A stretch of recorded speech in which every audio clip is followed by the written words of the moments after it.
भोजन हमेशा सात्विक, ताजा, सादा होना चाहिए। जो जैसे रोटी ये सब मठरी आदि जैसे 1-2 दिन, मीठा आदि 1-2 दिन, लेकिन जैसे रोटी आदि ये शाम की बनी सुबह नहीं पाई जा सकती, क्योंकि उससे फिर बुद्धि में प्रमाद और तमोगुण बढ़ने की चेष्टा, बासी अन्न नहीं। अच्छा, भिक्षावृत्ति में ये बड़ी सामर्थ्य है कि हमारी झोली में मांगने पर जो आया वो ब्रह्म स्वरूप है, उसका कोई इन सतोगुण रजोगुण तमोगुण से कोई उसका प्रभाव नहीं। ये भिक्षान्न में बहुत बड़ी सामर्थ्य है। राधे श्याम बोला कोई 5 दिन की सूखी रोटी दे दे, वो हमारे लिए अमृतमय, वो नहीं होगा कि तो बासी है क्या, तमोगुण पैदा करेगी कि नहीं, वो महाप्रसाद स्वरूप हो जाती है। लेकिन अगर सुविधा है तो ताजा अन्न, बहुत गर्मा गर्म नहीं, सात्विक अन्न और कम से बहुत लाभ होता है। आपकी सारी जीवनी शक्ति आंतों में पचाने में लग जाती है। अच्छा, एक बार पच नहीं पाया दोबारा फिर उतने जान लिया तो भजन क्या करोगे? थोड़ा जो जीवनी शक्ति है उसको आप ईश्वर के ध्यान में, चिंतन में लगाने, जिस दिन आप व्रत रहते हो जो एकादशी, तो आप देखो उस दिन ज्यादा भजन होगा। अल्पाहार अगर आप अन्न को उतना ही सीमित पाए जो आपके भजन में विक्षेप न डाले, ये ठूस ठूस के यहां तक भले कि वो तुम शरीर हो क्या, तुम्हारा विषय है क्या? अरे समझो, बेकार को इस थैले को मोटा करते चले जा रहे हो। ये थैला है। उठने में परेशानी, चलने में परेशानी, बड़ी समस्या दिनचर्या करने में। अब इतना बड़ा पेट हो गया तो दिनचर्या कैसे करें? कैसी दिनचर्या होगी? काहे को इतना खा रहे हो? बोले वो घटाने की दवा ले रहे, किसी दवा की जरूरत नहीं है। सीधे मूंग की दाल उबालो, 2 रोटी शुरू करो। 1 महीने में अगर तुम्हारी चर्बी न कम हो जाए, तुम्हें पता ना, रोज सुबह टहलो, थोड़ा व्यायाम करो। अगर जानकारी हो तो जो योगी जन आपको प्राणायाम की पद्धतियां बताए, और सात्विक भोजन, अपने आप ठीक हो जाओगे। पाना है, पिज्जा बर्गर पाना है तुमको, संसारिक को अब चर्बी बढ़ती चली जा रही, आगे पीछे ना उठने की सामर्थ्य, ना बैठने की। भाई वृद्ध हो गए हो तो बात अलग है, यहाँ तो जवान कैसे, मतलब ये पेट निकलना मतलब अपने जीवन को खोखला कर देना है। बोलो अपनी दिनचर्या को कैसे कर पाओगे? अब इतना मोटा शरीर बनाने से कोई लाभ नहीं है। आप समझते हो स्वस्थ शरीर उसे नहीं कहते कि जितना मोटा हो गया स्वस्थ शरीर। आपकी दिनचर्या स्फूर्ति युक्त होनी चाहिए, वो उचित आहार से, युक्ताहार विहार, भगवान के वचन है। ये जो शब्द लिखे, ये अच्छे पदार्थों को ठूस ठूस कर खाने का स्वभाव, ये आपको संयम में नहीं रहने देगा। बढ़िया काजू, बड़ी किशमिश, बड़ी खीर है, आप हटाओ। अरे किसको पिला रहे हो? किसको? ये रसेंद्री के संतों ने कहा है, गांडी नीचे माटी, बस इतना का खेल है। इतने के नीचे गया सब बेकार हो। अब फूल रहा है, गैस बन रही, कब्ज बन रही, डकार इधर घूम रहे, उधर काहे को परेशानी मोल ले ली?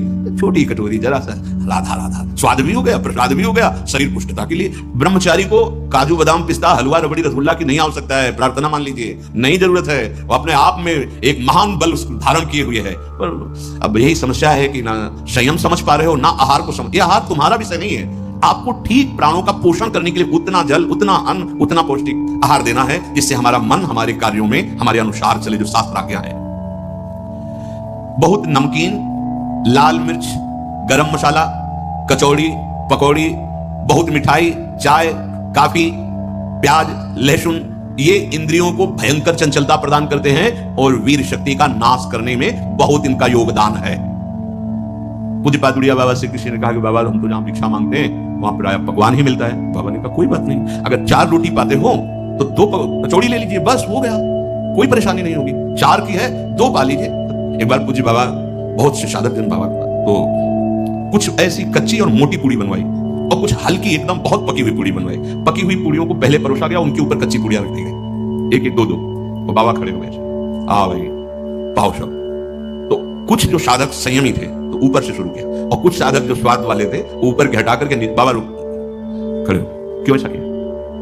तो बाबा नीचे वाली पकी थी और ठंडी हो जाती, घर जाओ बहू ले, गरम गरम बनवा पाओ, बाबा जी बनने लायक नहीं। अगर रसेंद्री की तृप्तता, रसेंद्री की पूर्णता की तुम्हारी भावना है तो तुम जनेंद्री को नहीं रोक सकते हो। ये वैराग्य मार्ग है।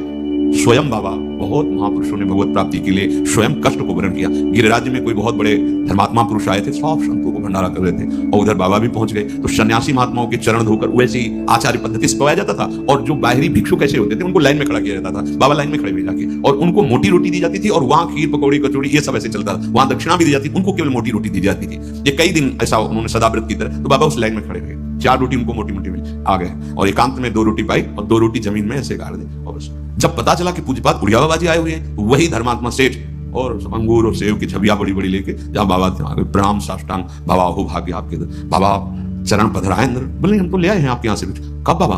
बोले ले आए हैं और 2 पा चुके हैं, 2 कल पाएंगे। और ऐसे लज हटाई, 2 है। अरे बाबा आप? बोले यही तुम्हें समझाना चाहते थे कि आपको क्या पता कौन सा महापुरुष किस, ये क्यों भेद जनित भोजन देते हो, एक को ऐसे और एक को ऐसे।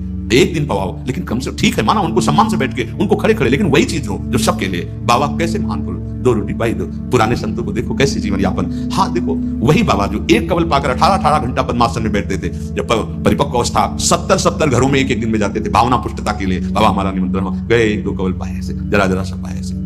हम अभी भगवत प्राप्त नहीं हुए हैं, तो हम लोगों की इंद्रियां, मन, बुद्धि संसार की तरफ जा रही हैं। अब हमको संयम की आवश्यकता है। यदि संयम का हम बर्ताव नहीं करेंगे तो सुन लो, भोजन के पहले अच्छे से हाथ धो, मुंह में कुल्ला करो, और लघु शंका लगी हो तो लघु शंका जाओ। भोजन के पहले पवित्र हो। भोजन पाते समय नाम चलना चाहिए या पद चलना चाहिए, या अच्छे कोई संत महापुरुषों के जो चरित्र हैं उनका चिंतन करना चाहिए। खड़े भोजन नहीं पाना चाहिए, लेटे भोजन नहीं पाना चाहिए, चलते हुए नहीं पाना चाहिए। प्रातः काल कल चर्चा हुई थी, जो जलपान है बड़ा औषधि का कार्य करता है। ब्रह्मचारी को बाल भोग नहीं करना चाहिए। सोचो भैया, ब्रह्मचारी को बाल भोग नहीं करना, 10 से 1 के बीच में, और 8 बजे तक शाम का भोज। इतने में मर थोड़ी जाओगे। अरे यार, कई कई दिन भोजन नहीं मिला है, कई कई दिन गंगा का किनारा है, गांव जाने का स्वभाव नहीं था, बस आकाशवर्ती का सहारा था। ये अगर आप बाल भोग नहीं करोगे तो आप क्या परेशानी हो जाएगी। 10-11 वो तो मिलेगा ही आपको। हमारे तो जीवन में था कि पता नहीं कब मिलेगा, कहां मिलेगा, कोई भरोसा नहीं। कभी इतना गुड़ कोई दे दिया, कभी वो जो गंगा किनारे बारी लगाते हैं, वो हे बाबा 2 परेठा लोगे, भगवान दिए ऐसे मान के गंगा जी ने पूरा पा लिया। बड़ा आपको तो निश्चित है कि आपको मिलेगा भोजन, फिर आप बाल भोग क्यों? बाल भोग पच नहीं पाया, राजभोग डाल लिया, वो पच नहीं पाया, तो आप बीमार हो जाओगे, कब्ज हो जाएगी, गैस बनेगी, आपका भजन में मन नहीं लगेगा, तो फिर वही प्रमाद की स्थिति आएगी। भोजन होने के बाद 100-200 कदम चलना चाहिए, टहल करके। दिन में 15-20 मिनट विश्राम, रात्रि में भोजन के बाद आधा पौन घंटा नाम जब, माला उठाओ, छत में या कहीं जैसा हो, आराम से भगवत चिंतन करते हुए टहलो, इन्हें तुरंत पा करके फिश है। कल बताया था, उपासक को 3 लीटर पानी पीना ही चाहिए। उससे पेशाब के द्वारा बहुत सी जो शरीर को कष्ट देने वाली वो पित्त आदि सब तैयार वो निकल जाते हैं। कब्ज की बीमारी पानी की कमी और गरिष्ठ पदार्थों के पाने से होती है। ये नहीं होना चाहिए, तभी आप ब्रह्मचर्य। जल पीते समय धीरे धीरे आराम से पीना चाहिए, गट गट गट ऐसे नहीं, राधा राधा नाम लेते थोड़ा थोड़ा 5 मिनट में धीरे धीरे। प्यास की पानी से ही बुझाएं प्यास को, सोडा वाटर, लेमन या ठंडे पेय पदार्थ जो शीशियों में आते हैं, हाँ, ये ब्रह्मचर्य, संयमी, भगवत मार्ग, ये सब चीजें ले भाई। आपको अमृत पान करना है, राधा नाम सुधा रसम रसी, तुम बहुत सावधान। प्रकृति के विरुद्ध चलने से कभी कोई सुख का अनुभव नहीं कर सकता, बहुत सावधान। भोजन के समय आपको पानी नहीं पीना है। यह अभ्यास आपकी दिनचर्या में बहुत बाधा पहुंचा देगा। यदि आप भोजन के साथ पानी पीते हैं, गैस बनना शुरू हो जाएगी, कब्ज बनना शुरू हो जाएगा, आप परेशान हो जाएंगे। अगर आपको भोजन में पानी की आवश्यकता लगती है तो आप आधा घंटे पहले थोड़ा पानी पी लीजिए, भोजन के आधा घंटा पहले, और भोजन के समय बिल्कुल मत पीजिए, और भोजन के आधा घंटा 1 घंटा बाद आप सबके पानी पी लीजिए, उतना जितना श्वास और भजन करने में परेशानी ना पड़े। खड़े खड़े पानी नहीं पीना चाहिए। रात्रि में सोने के समय गर्म दूध नहीं पीना चाहिए कि आप गर्म गर्म दूध पी रहे, नहीं, उसको एकदम शांत कर लीजिए दूध को, जब धुआं न रह जाए। अगर दूध भी पीना है तो पीने के बाद 20-30 मिनट टहलना चाहिए, नहीं दूध पी के आप सो गए, संयम में नहीं रह पाओगे। प्रातः काल उठते ही सूर्योदय के पहले यदि आपको सुविधा हो जाए, एक तांबे का पात्र रखो और उसमें जल पूरी रात्रि भरा रख लो और वो पियो, तो आपको बहुत संयम में सहयोग मिलेगा और रोगों के नाश में सहयोग मिलेगा। तांबे पात्र में रात का रखा हुआ जल। ये नितांत सत्य है कि कोई भी नशा करने वाला ब्रह्मचारी नहीं रह सकता। जो तमाकू और भांग, गांजा, अफीम, इस तरह के कोई भी नशे, वो ब्रह्मचर्य नहीं टिकने देंगे। इसलिए कोई भी नशा न करे। आलस्य अपने कर्तव्य कर्म में न करे। हृदय को बार बार शीतल करता रहे, ऐसा चिंतन करे। संतुष्टायेन केनवा, ऐसे चिंतन मत करो कि हृदय तुम्हारा जलता रहे। यदि हम जो सुनी हुई आज सत्संग की बातें हैं, इनको अपने जीवन में उतारें, और पहली जीवन की प्रार्थना हमारी कि आपकी पहली सीढ़ी ब्रह्मचर्य है। यदि आप ये हस्त क्रिया या किसी भी तरह से गंदी आदतें पूर्व संस्कारवश, कुसंगवश है, तो आप छोड़ दीजिए, हिम्मत कीजिए, एक बार जलिए, एक बार नियम ले लीजिए, मैं ऐसा नहीं करूं। खान पान कीजिए और सोने का एक निश्चित समय रखिए, और जिस समय आप ऐसी हरकतों को करते हैं वो समय आप माला लेकर बैठिए। जब तक गाढ़ निद्रा का आवेश ना हो तब तक आप अपने को स्वतंत्र मत छोड़ दीजिए कि बड़े बड़े चिंतन, फिर गड़बड़ हो जाएगा। बिल्कुल ऐसा ही किया गया है जीवन में। हाँ, भोजन के बाद, चलने के बाद वज्रासन में बैठकर जब नींद आई, कोई माला लिए, कोई माला रखे। वो गुरु कृपा से जब ऐसी भावना बन जाती है, निरंतर मंत्र नाम जब चल रहा है, वो बात अलग है। पर आपको अपनी दिनचर्या, अब आप सोने जा रहे हैं, आराम से दरवाजा बंद किए, लेट गए, वो मोबाइल हाथ में, सर्वनाश की स्थिति आप में आ ही जाएगी। क्योंकि एकांत में मन बहुत बलवान होकर इंद्रियों के साथ भोगों का चिंतन करता है। ये बिल्कुल सावधानी रख लीजिए। बलवान इंद्रिय ग्रामो विद्वानम अपि करसति, जहां एकांत होंगे, मोबाइल हाथ में, वो आपकी दुर्गति करने का बहुत बड़ा साधन बन जाएगा। पहला काम, कमरे में जब जाओ स्विच ऑफ कर दो, बिल्कुल जैसा कहे। माला उठाओ या कोई महापुरुष का चरित्र उस समय पढ़ो, वो आपको थप्पड़ की तरह लगेगा, और चरित्र पढ़ के उसी के चिंतन करते हुए सो जाओ, या माला लेकर के जब करते, जब नींद आए तब सो जाओ। कोई ऐसी चेष्टा मत करो जो तुम्हारे उत्साह को, तुम्हारी जीवनी शक्ति को नष्ट करके नरकगामी बना दे। बहुत बढ़िया अवसर मिला है, निकल चलो प्यारे। बार बार आप देख रहे हो कि आपकी दुर्दशा कर रही चेष्टाएं, आप जो कहते हो मैं छोड़ नहीं पा रहा, उसका कारण है आपका निश्चय।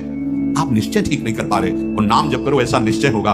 आप इस सत्संग सुनकर मनन करो, ऐसा निश्चय होगा कि निश्चित भगवान की कृपा से आप इस जीवन में संयम पूर्वक बर्ताव करते हुए भगवत प्राप्ति कर पाए। श्री राधा वल्लभ लाल।